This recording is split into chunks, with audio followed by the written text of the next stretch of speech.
Hey, welcome to a new video. Today we're gonna be looking at well, I don't have a world map, so today we're just gonna be looking at Europe. Uh, and yeah, this is all we're gonna be looking at. I gotta be honest, that's all we're gonna be looking at. I think basically what we're doing is a future world question mark, but instead of future world question mark, it's future of Europe, and you can see I got lakes and stuff. I think this is supposed to be something. I think these are lakes, I'm pretty sure. So yeah, we're gonna Russia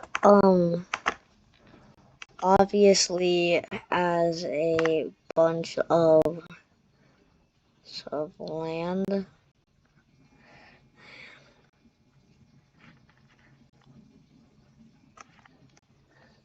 As you can see, they have all of this. And what I think could happen, so like some of this is gonna be a little bit realistic, but it's mostly gonna be like totally fiction based. So you know the alternate future of the world series? Yeah, imagine that, but like it's with Europe. Yeah, yeah. Russia has control over all these territories. Ukraine's getting mass supplied. Belarus still doesn't want to join the war because Belarus still wants to focus on itself, I guess. I don't know.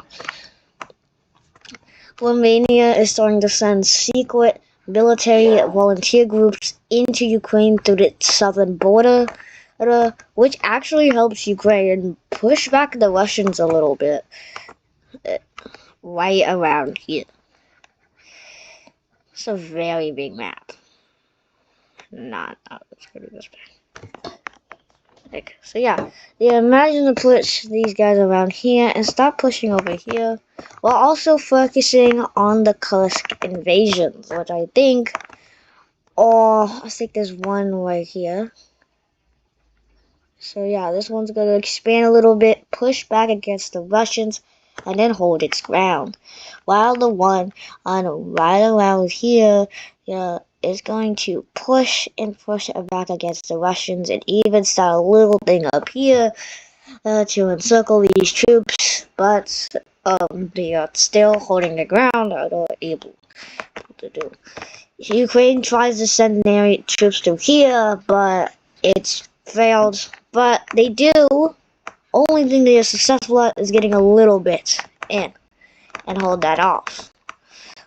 Russia is kind of shocked at this. Mainland Russia is getting invaded by Ukraine, so they decide to basically actually the Russian-Ukrainian war basically started in 2014. That's up to debate, but full-scale invasion and basically full war was declared 2022 February something. So, and if you want to make a timeline for the series, leave it down below in the comments. So yeah, Russia though will be able to make a small push in back into Ukraine, but it basically just doesn't last a little long, as Ukraine's able to push back that offensive and even able to push farther and further.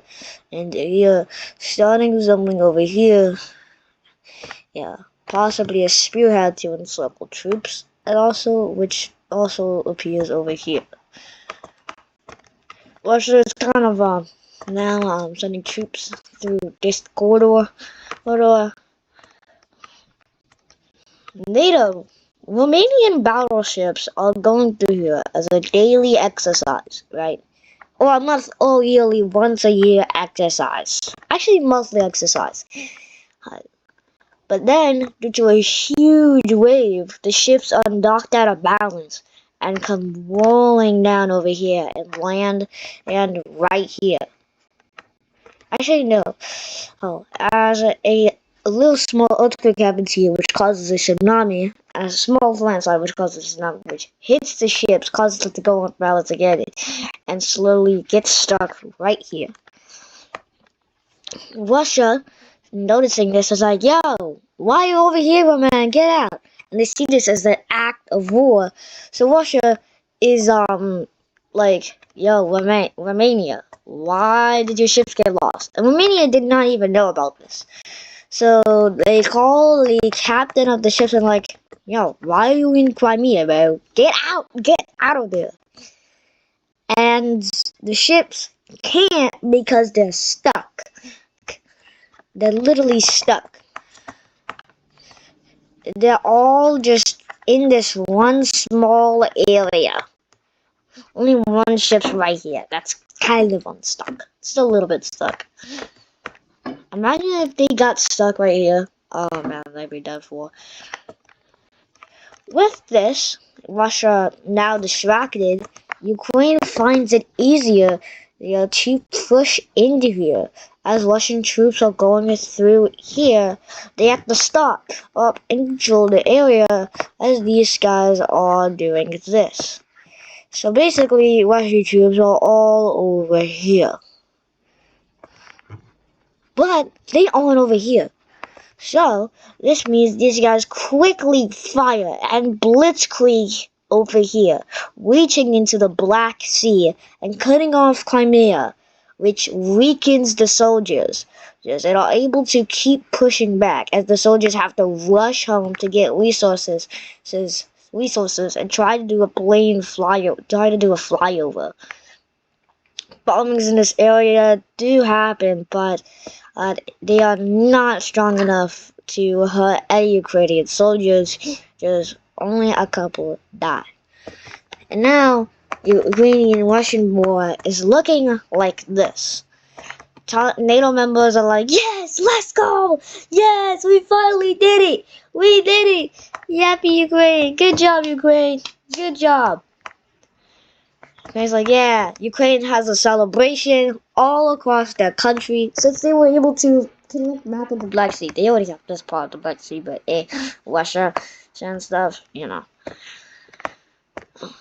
Yeah, this happens. Well, one thing that happens too is Georgia falls into civil war. Reason for this? Well, the reason is because, well, if you look today, there is a lot of things happening, and also the Russian-controlled areas of Georgia. I think this is correct. Let me know if I'm wrong in the comments, and I'll redo this video if I can. I'm just kidding. I won't redo it. I'll just know I did something wrong. But yeah. Georgia is now fighting in civil war. And Russia has joined the civil war since they're backing these guys. They have Russian troops here, and Russian troops just died. So now they're in a war with Georgia. NATO is like, whoa. Could this help? Russia distracted on two fronts? Let's see. Russia tries to call Belarus for help so they can focus on Ukraine, while Russia can focus on Georgia, but Belarus is like, no. Just, no. Ukraine, seeing this as a good distraction, they send tons of troops into this area and are actually able to make a large push into this small area, a control area. Now, this still Spearhead begins to dim down and finally connect up where they going to be. Troops from over here, they get captured. Kursk invasion's doing really well, but what about on the main front? Well, Russia is able to successfully push into these areas, and luckily makes up reaching out with a water area. but they weren't protecting this area, and it kind of falls. There were more Russian troops in Crimea than there are on this front line alone. And it would take about 3 days to reach here. So Ukraine decides a 3-day operation is necessary, and they begin. They push and push over here. This area starts to slow down, so they push and push over here. This actually goes successful, and they are able to keep pushing. And with this, these guys are able to push even more. Second day rises, and they start a push over here, but it gets pushed back as there are a little bit of Crimean troops starting to arrive. But they still get a little bit pushed back by the Ukrainian military. And, yeah. This area gets encircled, and slowly all of them get captured. And after the 3-day mark, Ukraine, has, all of this. This is what the battlefield is looking like right now in the Crimean front. Russia is trying to send soldiers over here, but they get blown up by Georgian Air Force and Naval Forces. Get blown up by Air Force forces, by the Georgian Air Force, and the Naval Force that Georgia has. Georgia, luckily though, isn't doing anything. They're just meeting up with these guys. Are like, yo, you want to become a country? These guys are like, yeah, we do want to become a country. Russia's like, wait. Don't join Georgia's side. Georgia, after long debate, and citizens like, no, don't let them become a country, slowly starts to turn, okay, maybe they want to become a country. Maybe we make them believe that they're going to become a country. But that's just what the citizens think. The president of this, the new president of Georgia, wants these guys to join them and help them defeat Russia. And once they defeat Russia, they can gain their independence. That's the whole thing. So these guys, they join in Georgia. And, Russia is kind of, wasn't focused on this front line. So Georgia is able to make a pretty, huge, front line. I know the Caucasus Mountains are here, but wouldn't that just make it harder to get past this front line? Think about it. Yeah, kind of smart. It's harder to get past this front line, and it's harder to destroy this front line because of the Caucasus Mountains that exist in the front line. And how many soldiers does Georgia have? I think 1 million. With the 2 million soldiers that Georgia has, I think it could be more. Let me know in the comments. And it's defending this whole front line in the mountains, and are heavily resourced, getting heavy resources and getting tons of food, even from Turkey and Azerbaijan. Well, yeah. Why? I think that's right. Yeah. But yeah, this new front line causes Russia to stop retreating some troops from this area. And what that means is Ukraine is able to make a huge pushback going over here. Yeah, and then even going up over here and encircling these troops. Oops. Well, encircling these people. After they war, they're like, okay, do you want independence? They're like,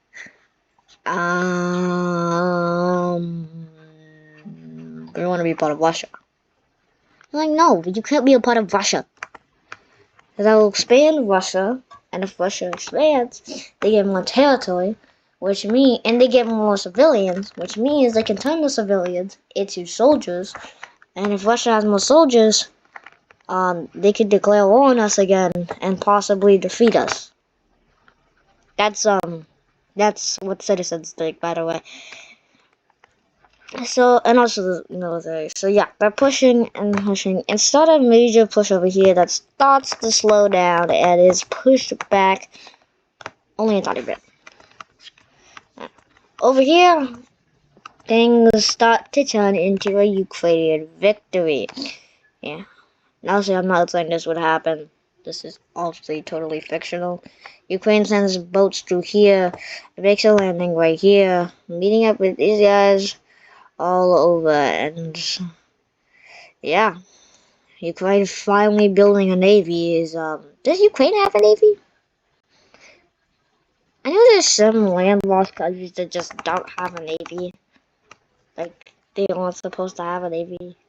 Like, Armenia, you know? I don't know what's over here. What else? Chad? Does Chad have a navy? These two guys, they also don't have a navy.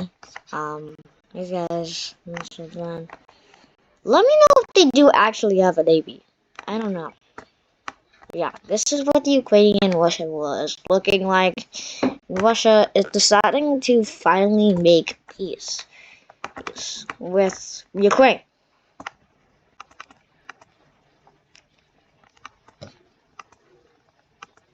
Not anyone else. So they make the peace deal. Well, Ukraine gets Crimea. But they do lose a little bit of land.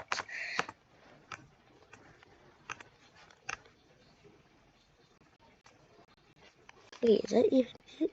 No, I don't think so.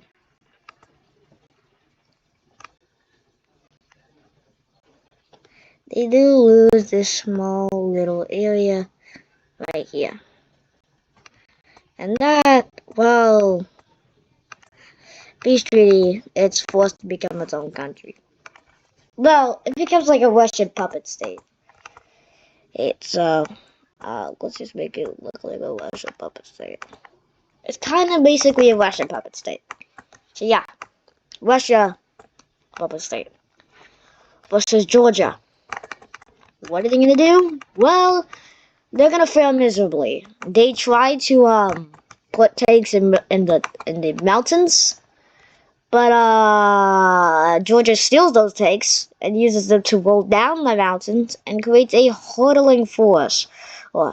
They use tons of grenades and the smoke fills the area, which makes it hard to see and fire at upcoming Georgian troops. Oops. And Georgia obviously has like masks that protect their face, but they can see visibly. Alright. And are able to push amazingly back against the Russians and then start to hold down, building trenches. And with this, they pushed out over here, making their front line even bigger. Moving over here, and a push over here, using the same tactic they did last time. I'm going all the way over here. This is what the Georgian conflict looks like. Russia, though, is able to make a small push. And also, these guys are basically independent right now, but it's kind of like the fight for independence. And so it's not really called the Georgian-Russian War. You can pick up the name for these two countries. Or if they already have a name, leave it down below. I don't know. And while Russia is able to make a small landing into Georgian mainland, but with civilians helping the Georgian military, they're able to make a small pushback forward. Russian military mainly over here. These guys make a huge push up here, pushing all the way up here, even starting a spearhead over here towards the Black Sea, which is all the way over here. So yeah, it's gonna be a long ways. The puppet state is starting to get a little bit how do I say this? Getting a little bit mad that their country, well, they believe that they're part of Russia, basically, is failing horribly at fighting a small country, worse than how they fought Ukraine. And Ukraine's like, alright, maybe we'll join back again in this war.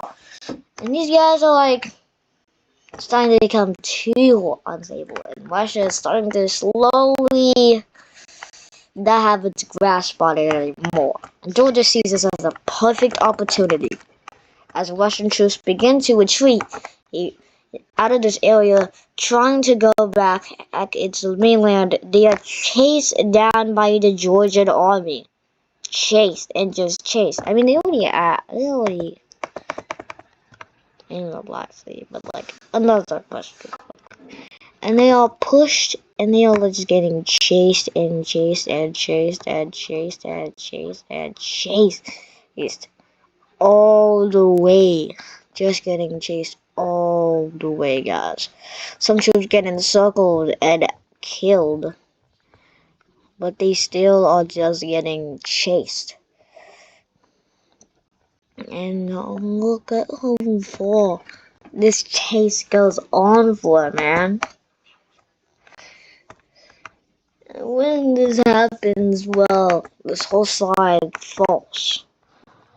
And Russia is starting to become uneven, with these guys joining and declaring independence from Russia, since Russia kind of sucks. And they are, well, with the help of Georgia, make a pretty big front line. And Russia is not doing well. And Ukraine's like, alright, let's join. So Ukraine joins the war, and it's kind of like a whole coalition against Russia. Russia versus 3 countries. Who's gonna win? Russia versus 3 small countries. Who's gonna win? Probably the 3 small countries, guys. NATO is sending intense help to these guys. And, well, Jens, these guys are able to push all the way over here. These guys sent a peace treaty over to Russia, and Russia accepts it greatly. Literally, they accept it greatly. And in the end, these guys get their independence. Also, Russia needs to be uncolored, including Kaliningrad. Kaliningrad's still a part of Russia. I still think it's part of Czechia, but that's not up to me, guys. If you don't know what I'm saying, just don't worry about it. Don't worry about it. Alright, don't worry about it.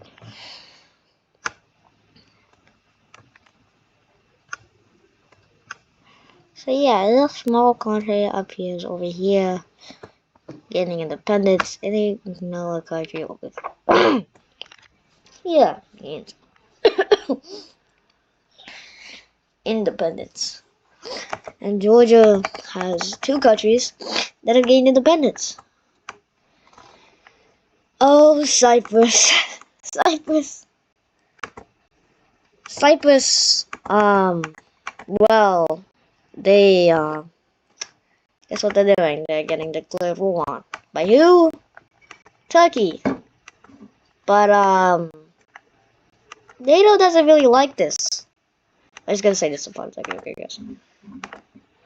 If it's not about Turkey, then I'm just gonna say it was added on. Yeah, Turkey is gonna declare war on Cyprus. I think this should be like a, I think it should be, yeah, I think this. Nothing really happens except for Cyprus actually kicking, Turkey's ass. Reason for that is, well, it's because someone kind of joined this war.